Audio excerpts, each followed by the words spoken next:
kana kwatiri kuita zvikari pano paHarare 263 ndine wenyu Harare nchange ndichikuzivisai manyuzi updates ezvinhu zviri kuitika munyika yedu yeZimbabwe. Nyaya ndinozouya muzuva ranhasi inyaya yaProfet Evidence Chari. Prophet Evidence Chari mwana iye wava Prophet Makandiwa. I hope vazhinji vari kuziva nyaya yakabuda masirisi esocial media zvichinzi akadyirwa mukadzi neshoroma iyo yatinoshedza nezita rekuti vachivhayo vasewiki neuchivhayo. Pakalika mapost akabuda pamastreets esocial media. Zvino Prophet Evidence Chari after vanzwa izvi zvine maposts alika kuti machats alika havana kuzvitora seserious.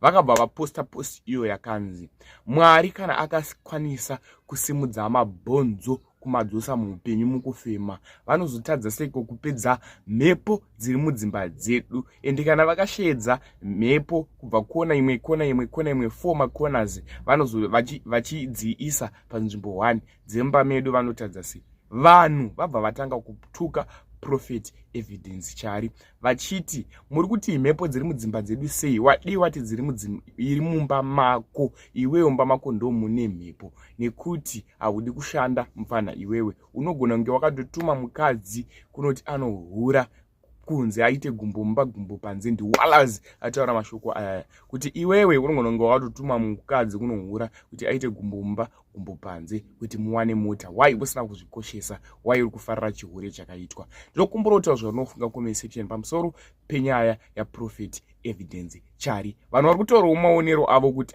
but uyu munhu uyu anozoramba achiti kune mhepo kune mweya madzinza, iye achitadza kukontrola mukadzi wake kuti asaite zvekuhura, ende ari kuziva kuti akadyirwa mukadzi neshoroma. Ndinokumbura kuti zvaunofunga comment section pamusoro penyaya iyi. Much love.